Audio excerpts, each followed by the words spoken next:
RRB, l'invité du matin. Bonjour Jean-François Bodin. Bonjour Nicolas. Votre invité ce matin, la présidente de l'autorité de la concurrence. Aurélie Zoud-Lebert, bonjour. Bonjour. Merci d'avoir accepté notre invitation ce matin et nous allons parler avec vous de l'organisation du marché de l'électricité en Nouvelle-Calédonie parce que vous avez rendu un avis très récemment.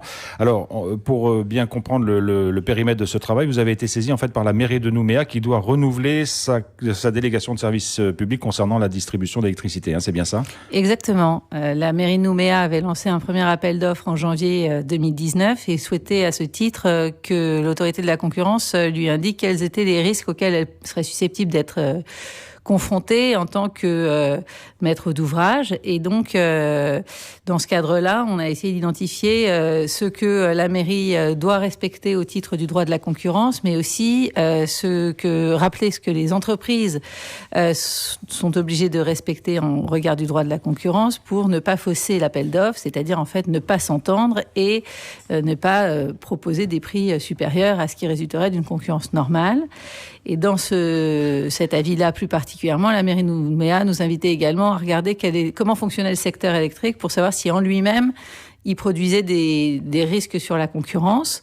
Et donc ça, c'est la troisième partie de l'avis où effectivement, on a identifié au moins 2 problématiques concernant l'organisation du secteur. Alors sur la mairie de Nouméa, on ne va pas y revenir parce que les procédures d'appel à concurrence, vous donnez votre avis là-dessus, mais globalement, elles sont respectées, il n'y a pas de risque. Alors, on ne s'est pas prononcé sur la commande publique parce que ça, pour le coup, c'est la compétence du juge administratif, mais on a rappelé à la mairie de Nouméa que lorsqu'elle lance son appel d'offres, il faut qu'elle donne les mêmes informations à tous les candidats. Il faut aussi que, par exemple, elle rédige pas l'appel d'offres de telle sorte que ça conduise à un abus de position dominante automatique. Donc, voilà, un certain nombre de risques qui sont toujours identifiés par la jurisprudence métropolitaine en particulier, parce qu'il y a malheureusement souvent des ententes en matière de marché public. Et c'est pour ça que, par ailleurs, on a publié un guide à l'attention des provinces, des communes, de toutes, finalement, les autorités publiques qui procèdent par appel d'offres pour qu'elles puissent avoir les points de vigilance, les points de contrôle auxquels il faut faire attention pour ne pas se faire, entre guillemets, avoir par un mécanisme d'entente. Et puis, pour les entreprises également, leur rappeler leurs obligations. Donc, voilà, moi, j'invite tout le monde à aller regarder ce guide qui est très pédagogique, très pratique, pour que les uns et les autres soient parfaitement au courant de ce qu'on a le droit de faire. Alors, on peut s'interroger de parler de concurrence dans le secteur de distribution de l'énergie, enfin production, distribution et transport de l'énergie, sachant qu'il n'y a que 2 opérateurs et qu'apparemment leurs rôles sont plutôt bien définis. On pensait que c'était comme ça. Vous pensez qu'il y a éventuellement des risques dans l'organisation du marché de l'électricité en Calédonie ? Alors, c'est-à-dire que donc le marché de l'électricité en Nouvelle-Calédonie, il est divisé en 3 métiers. La production, qui est un marché en fait concurrentiel, même si Enercal est 97%. Donc 97% de l'énergie distribuée sur le réseau public. Mais il y a beaucoup d'opérateurs privés qui font des énergies renouvelables, etc. Il y a aussi EEC qui a une filiale, enfin le groupe Engie qui a une filiale dans le secteur de la production. Ensuite, il y a le transport de l'électricité qui revient aujourd'hui à Enercal en vertu d'une délégation de service public de 75 ans. C'est assez normal que l'électricité soit transportée par voie de monopole parce que les infrastructures sont tellement lourdes qu'il y a généralement un monopole naturel sur ce segment-là du marché. Et puis, la distribution, alors qui en Nouvelle-Calédonie est partagée effectivement entre 2 opérateurs qui sont mis en concurrence au moment du renouvellement des concessions. Et on a aujourd'hui Enercal et EEC, mais demain, il pourrait très bien y avoir un 3e opérateur. Donc, le marché quand même reste ouvert. Simplement, on distingue 2 types de concurrence. Là, c'est une concurrence pour le marché, c'est-à-dire qu'on se fait concurrence pour obtenir la délégation de service public. Une fois qu'on l'a, on est en monopole sur le marché. Par exemple, sur le marché de la distribution de l'électricité à Nouméa. Et donc, quels sont les risques ? Quand on a des opérateurs qui sont présents sur plusieurs marchés en même temps et en monopole sur un de ces marchés, alors que d'autres sont en concurrence, il y a toujours un risque de subvention croisée qui permettrait en fait de profiter de son activité en monopole pour aller essayer de capter une activité concurrentielle ou d'évincer ses concurrents sur le marché qui est ouvert à la concurrence. Donc nous, on a simplement identifié les risques en la matière. On n'a pas constaté de pratique à ce jour, mais on rappelle bien les obligations à la fois aux opérateurs et également au gouvernement, parce qu'il y a des méthodes pour éviter ce type de problématique. Et il y en a 2. La première, c'est d'obliger à la séparation des activités des opérateurs intégrés. Donc, on sépare les activités de production de transport et de distribution. Et puis la deuxième chose, c'est qu'il faudrait avoir un régulateur indépendant, parce que la difficulté en Nouvelle-Calédonie, elle est là. Parce que non seulement il n'y a pas de régulateur indépendant, mais même les deux organismes principaux, Enercal et EEC, sont liés d'une certaine façon. Alors en plus du fait qu'effectivement, donc Enercal est détenu majoritairement par le gouvernement de la Nouvelle-Calédonie, qui est par ailleurs régulateur et normalement contrôleur via la DIMINC, donc il y a quand même un mélange des genres. La particularité en Nouvelle-Calédonie, c'est qu'effectivement, les deux opérateurs qui sont censés être concurrents, se trouvent dans une situation particulière, puisque Engie, qui est la maison mère de EEC, est actionnaire d'Enercal à 10,98%, quelque chose comme ça. Et qu'elle est représentée au sein du conseil d'administration. Voilà, donc la difficulté majeure, c'est qu'elle participe au conseil d'administration d'Enercal, et donc elle peut avoir accès à un certain nombre d'informations stratégiques. Alors, il y a par exemple, dans le cadre de l'appel d'offres de Nouméa, ils nous ont assuré que dans ces cas-là, le représentant d'Engie ne participait pas au conseil d'administration, etc., d'Enercal. Mais il n'empêche que quoi qu'il arrive, c'est une problématique concurrentielle. D'ailleurs, le gouvernement de la Nouvelle-Calédonie l'avait lui-même reconnu en 2015 dans le cadre d'une concentration.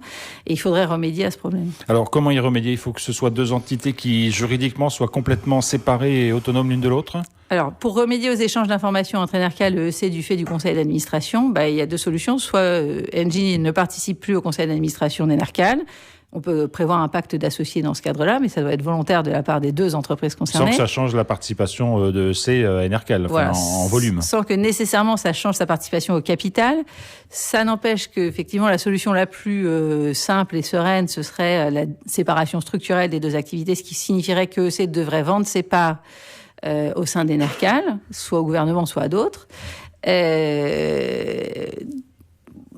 Autrement, pour par exemple, la commune de Nouméa qui fait face à ces deux opérateurs quand ils se présentent, on rappelle les obligations des entreprises qui ont des liens capitalistiques entre elles. Elles doivent de toute façon obligatoirement informer la mairie ou le maître d'ouvrage en général de leurs liens capitalistiques, et elles doivent absolument éviter tout échange d'informations confidentielles sur le marché. Et donc, elles peuvent apporter des éléments, en tout cas la mairie peut leur demander des éléments tangibles montrant qu'effectivement, il y a bien une étanchéité totale des informations concernant l'appel d'offres entre les deux entreprises. Alors, est-ce que cette situation, qui est celle que vous décrivez aujourd'hui, vient d'une certaine façon de l'histoire ? C'est-à-dire qu'évidemment, les deux opérateurs se sont construits ici, leurs marchés se sont étendus lorsqu'il y a eu le photovoltaïque, enfin d'autres sources de production, etc.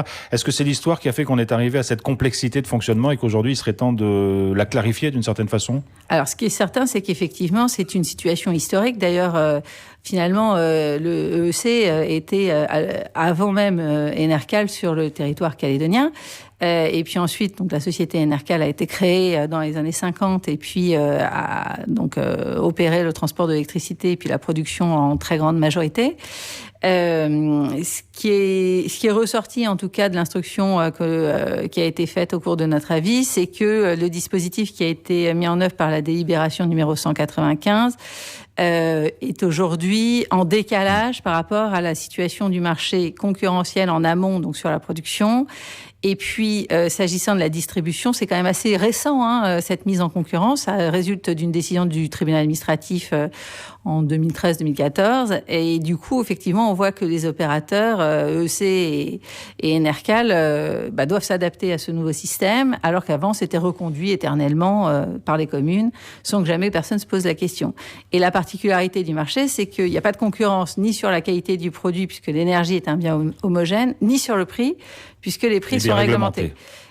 Donc, il y a une réflexion qui doit être menée, que le gouvernement, de toute façon, a engagée, puisque la commission de régulation de l'électricité, c'est-à-dire le régulateur métropolitain, a été saisie pour rendre un rapport sur le fonctionnement du marché, et je crois qu'il doit être rendu en septembre. Alors, comment réagit EEC et Enercal ? J'imagine qu'ils ont lu cet avis. Est-ce que vous avez eu des retours ? Non, j'ai pas eu de retour direct, mais on m'a remercié de leur avoir transmis, puisque c'était un avis. Mais je pense qu'effectivement, de toute façon, il y a une réflexion qui est engagée par le gouvernement de la Nouvelle-Calédonie depuis la saisine de la commission de régulation de l'électricité. Donc, on verra ensuite ce qui va ressortir aussi du rapport de la CRE, et puis de comment le nouveau gouvernement va souhaiter organiser le marché en Nouvelle-Calédonie. Alors Aurélie Zoudlebert, il y a une autre question qui peut interroger, c'est la question de la durée de ces contrats. Souvent les contrats d'affermage ou de renouvellement de services publics, c'est pour 20 ans ou 25 ans, parfois 30 ans. Est-ce que en soi la durée n'est pas une pratique anticoncurrentielle? C'est-à-dire quelqu'un qui a un marché pour 30 ans, excusez-moi l'expression, il est un peu peinard d'une certaine façon. Alors c'est certain qu'il est en monopole pendant toute cette période-là. Ce qu'il faut voir, c'est que dans le nouveau cahier des charges qui a été publié en 2019 par le gouvernement, notamment sur le secteur de l'électricité, désormais la date pendant laquelle vous pouvez bénéficier d'une concession, elle est de 15 à 25 ans. Effectivement, par exemple, la concession de Nouméa avait une durée de 20 ans pour celle qui arrive à échéance en 2020. Et la mairie a donc décidé de choisir la durée la plus courte pour remettre le plus souvent en concurrence en choisissant une durée de 15 ans. Nous-mêmes, on s'était posé la question de savoir si ce serait pas mieux de faire une durée plus courte encore de 10 ans. Mais on a eu confirmation après publication de l'avis par le gouvernement que l'arrêté s'imposait et que donc de toute façon le minimum réglementaire c'est 15 ans. Qu'on soit bien clair, Aurélie Zoudlebert, il n'y a pas deux opérateurs, un qui serait en trop en Nouvelle-Calédonie, il y a de la place pour les deux, c'est simplement une question d'harmonisation et de bon fonctionnement entre les deux qu'il faut clarifier aujourd'hui? Alors, c'est une question qui peut se poser puisque dans les autres îles françaises, souvent il y a un seul opérateur intégré. Maintenant, ce qu'on constate quand même en Nouvelle-Calédonie, c'est qu'on a deux opérateurs qui manifestement font quand même des bénéfices. C'est donc qu'il peut y avoir de la place pour plusieurs opérateurs, pas seulement deux d'ailleurs. On pourrait très bien imaginer un troisième qui vient sur la distribution et puis d'autres sur la production d'énergie renouvelable, etc. Donc ça, c'est vraiment un choix qu'il va falloir valider ou remettre en cause éventuellement après le rapport de la Commission de régulation de l'électricité. Mais je pense que aujourd'hui, le marché est resté ouvert. D'ailleurs, la commune de Nouméa, à qui on a posé la question, nous a dit qu'elle trouvait beaucoup d'intérêt, malgré tout, à cette mise en concurrence pour améliorer la qualité du service qui était rendu jusqu'alors par celui qui était en place pour essayer d'obtenir le renouvellement, et puis par rapport aux offres qui peuvent être proposées par l'un et l'autre dans le cadre du futur appel d'offres, puisqu'il va être renouvelé. Alors ce travail que vous avez ouvert d'une certaine façon grâce à cette demande de la mairie de Nouméa, il va prendre du temps, il faut que les choses aillent vite, il n'y a pas d'urgence, il faut s'en occuper. Quel est votre sentiment là-dessus? Alors, en fait, je pense que ça dépend. En ce qui concerne les échanges d'informations stratégiques entre Enercal et EEC, il faut que ça s'arrête le plus vite possible. Soit volontairement, soit autrement. Volontairement serait mieux, bien évidemment. Pour le reste, l'organisation du système électrique, je pense que ça mérite une réflexion. Après, c'est ce que ça peut être plus ou moins rapide. Je pense que ça va dépendre des priorités du gouvernement et puis de la manière dont les uns et les autres vont recevoir le rapport de la Commission de régulation de l'électricité. Quand on avait interrogé le commissaire du gouvernement en séance, il nous disait qu'une réforme serait sans doute possible en 2020.